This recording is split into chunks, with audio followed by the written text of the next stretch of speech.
Pessoal, estamos começando agora uma videoaula sobre função inversa. Esse foi um assunto que eu discuti um pouco em algumas turmas. Eu acredito que não deu para falar com calma em todas as turmas, mas teve duas turmas que eu mostrei o método para achar a função inversa. Então, para essas turmas, no caso, essa aula vai servir para revisar e aprofundar.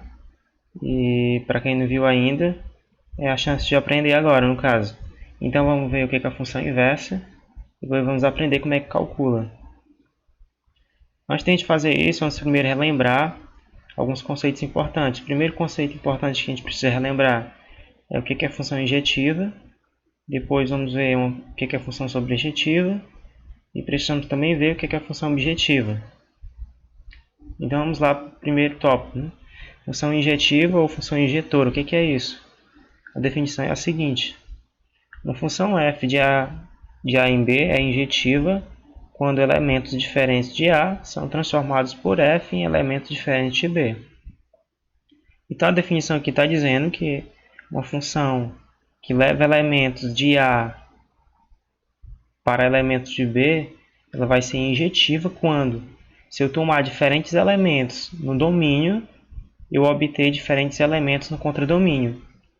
Ou seja, isso é a mesma coisa que eu dizer que se eu pegar um elemento x1 diferente de um elemento x2 no conjunto A, isso implica que a função aplicada em x1 é diferente da função aplicada em x2 lá no conjunto B. Certo? Vamos ver alguns exemplos para poder esclarecer.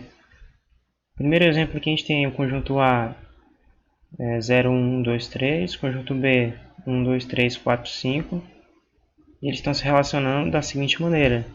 O 0 vai no 1, 1 vai no 2, 2 vai no 3, 3 vai no 4 e a gente tem o 5 sozinho lá no B, né? Como a gente já estudou, isso aqui é uma função, não tem nenhum problema o 5 ficar só aqui. E isso aqui não fere a definição de função injetiva.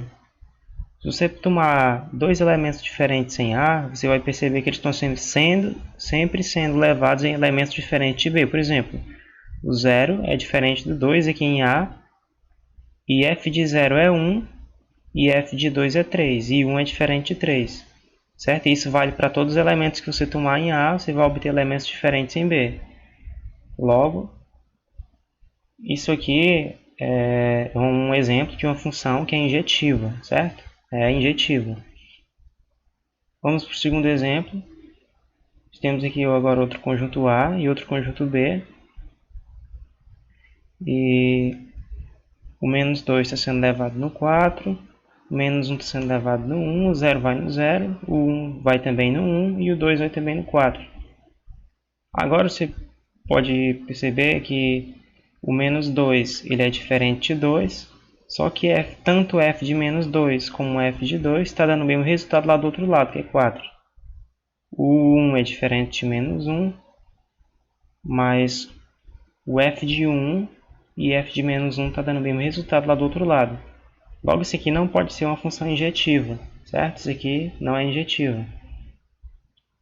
Agora vamos ver o terceiro exemplo de um conjunto. O conjunto A agora é um conjunto meio esquisito, né? Formado por polígonos, triângulo, quadrado, pentágono e aqui um hexágono. O triângulo vai no 3, o quadrado vai no 4 e assim por diante. Aqui você pode analisar e você vai ver que diferentes elementos de A são levados em elementos diferentes em B, certo? Então isso aqui também é injetiva. Beleza? Vamos ver agora o que é uma função sobrejetiva. Uma função sobrejetiva ou sobrejetora, certo? Ela é uma função na qual ocorre isso. Uma função f de A em B é sobrejetiva quando, para todo elemento y pertencendo a B, existe correspondente x pertencendo a A, tal que f de x igual a y. Ou seja, aqui está sendo dito que cada elemento que eu tomar no contradomínio, eu sempre obtenho um elemento x pertencendo ao domínio, e quando eu aplico x na função, eu obtenho aquele elemento y. Vamos lá para os exemplos novamente para esclarecer. Os exemplos que a gente já tinha visto anteriormente. Certo? Aqui está dizendo que todo elemento que eu pegar pertencendo a esse segundo conjunto aqui, eu tenho que ter um correspondente no primeiro conjunto. Aqui no caso, por exemplo, se eu pegar o 1, eu tenho lá do outro lado o 0 e f de 0 dá 1. Só que, por exemplo, se eu pegar aqui o 5 pertence a b, mas eu não tem ninguém lá do outro lado que é aplicado na função dá 5. Então isso aqui está ferindo a definição de sobrejetividade. Então essa função ela não é sobrejetiva. Vamos rever o segundo exemplo. Agora nesse caso, o 0 tem correspondente lá do outro lado, o 1 tem correspondente, o 4 também tem correspondente, ou seja, não sobra ninguém aqui, ó, certo? Então isso aqui também é sobrejetivo.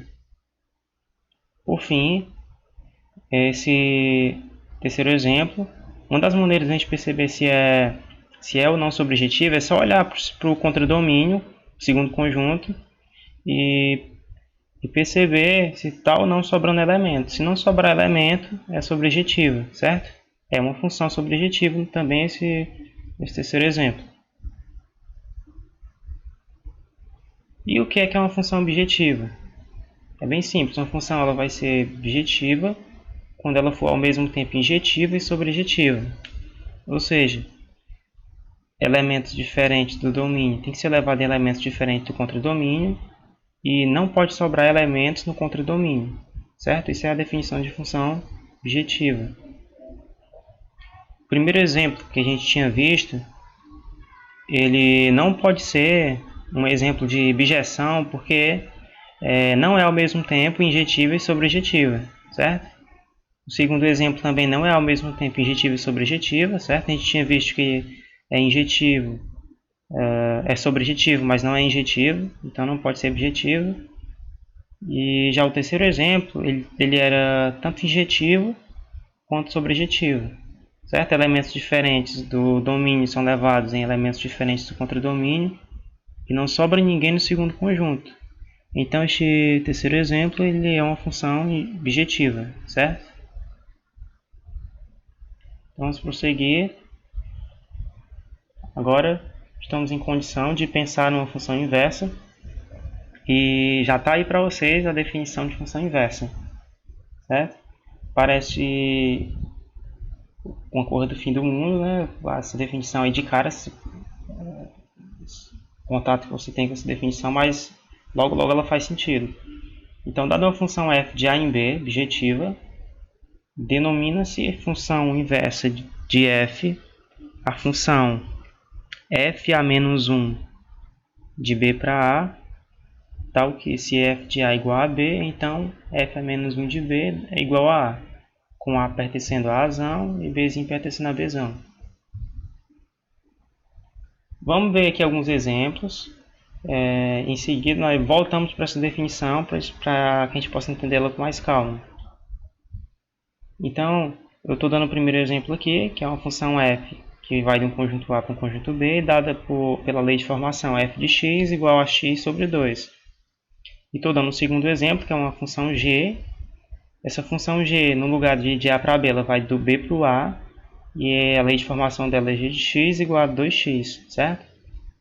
Agora vamos pegar aqui um diagrama para o nosso primeiro exemplo. Conjunto A formado pelos elementos 1, 2, 3, 4. Conjunto B formado pelos elementos 1 sobre 2, 1, 3 sobre 2, 2.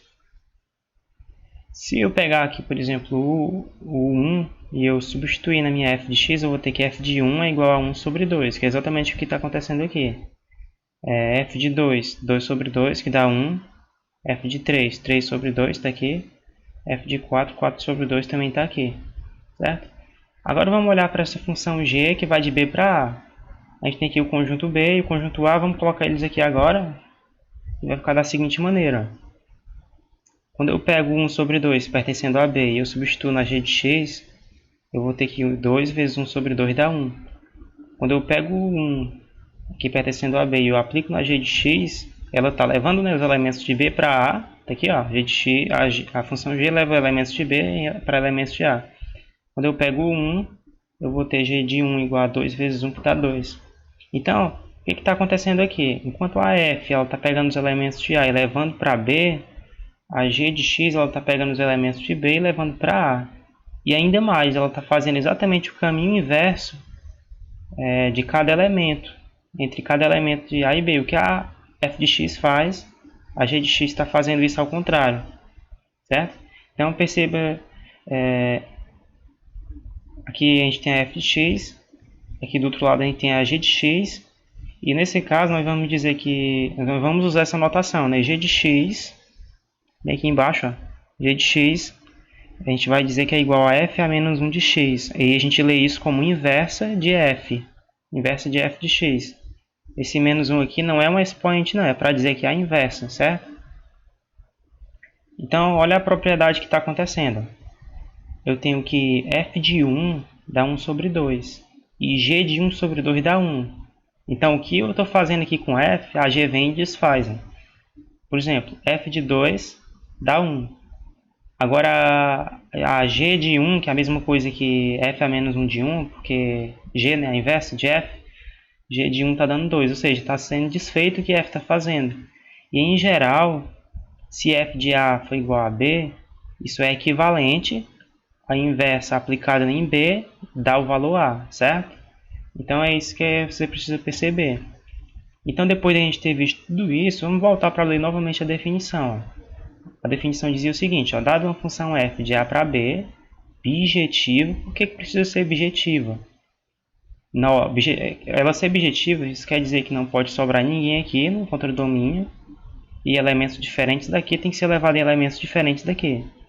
Então, pare um pouco, fique com uma atividade para você pensar, porque é que se não fosse bijetiva, não dava para ter inversa, certo? Então, é uma condição de existência da inversa é que a função seja bijetiva.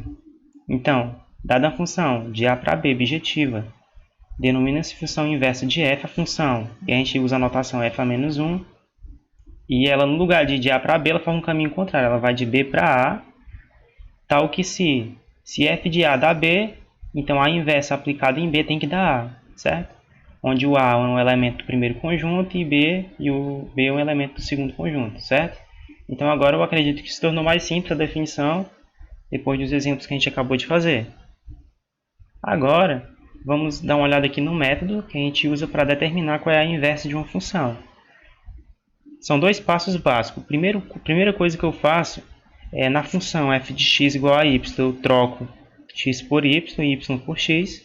Em seguida, eu isolo y, e quando eu isolo o y, eu vou obter a minha função inversa, a f a menos 1 de x, no caso. Né? Vamos ver um exemplo. No caso, a f de x que a gente tinha visto já, né? f de x igual a x sobre 2.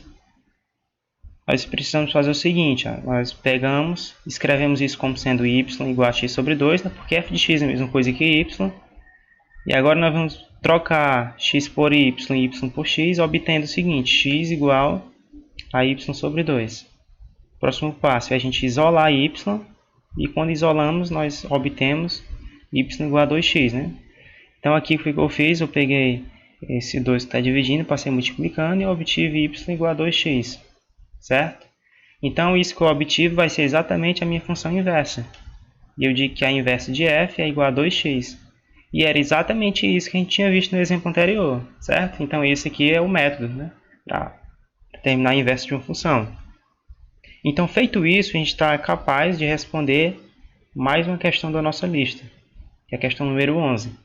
A questão número 11 diz o seguinte, a função f de x igual a 4x menos 1 admite inversa. Ou seja, se ela admite inversa é porque ela é bijetiva. Né? Se f a menos 1 é sua inversa, então o valor de f de 1 sobre f a menos 1 de 3 é. Vamos primeiro aqui calcular quanto é que vale f de 1, porque a gente já tem, né, aqui, ó, a gente já tem a lei de formação para f de 1. Então vamos calcular f de 1. f de 1 vai ser 4 vezes o 1 menos 1. 4 vezes 1 dá 4, menos 1 dá 3, certo? Agora vamos determinar agora a função inversa. O que a gente faz? Primeiro a gente pega a função lá, f de x igual a 4x menos 1 e escreve dessa maneira. Troca o f de x por y. Depois nós vamos pegar e trocar x por y por x. Quando fizermos isso, vamos obter que x é igual a 4y menos 1. E agora a gente precisa fazer... isolar o y, né? Então, nós pegamos a equação x igual a 4y menos 1, Pegamos esse menos 1, passamos para o outro lado, fica 4y igual a x mais 1. Depois passamos o 4 dividindo e vai ficar y igual a x mais 1 sobre 4. Certo? Então, daqui a gente obtém a nossa inversa. A nossa inversa ela vai ser f a menos 1 de x igual a x mais 1 sobre 4. Certo? E nós já calculamos f de 1. Para que a gente possa obter a resposta, precisamos calcular ainda essa parte aqui de baixo, ó, que é a inversa calculada em 3. Então, vamos calcular f a menos 1 de 3. Isso vai ser igual a 3 mais 1 sobre 4. 3 mais 1 é 4, certo? Então, vai ficar 4 dividido por 4. E 4 dividido por 4, isso dá 1. Note que nem precisava eu ter achado a inversa. Lá na definição, a gente tinha visto o quê? Que a função inversa ela faz o contrário que a função faz, certo? Então, aqui a gente tinha que, por exemplo, f de 1 dá 3. Então, f a menos 1 de 3 tem que dar exatamente 1. Ou seja, dá para você ter calculado, ter achado f a menos 1 de 3 sem precisar achar a inversa. Mas a gente fez aqui para que você possa perceber como é que é o processo, né? Então, a questão está querendo que a gente determine quem é f de 1 sobre f a menos 1 de 3. E isso dá exatamente 3 dividido por 1, que é 3. Certo? Então, o item é D, de deu certo, né? Então, está aí mais uma questão resolvida. Mais um assunto, né? Você pode dizer tá ok. E vamos que vamos.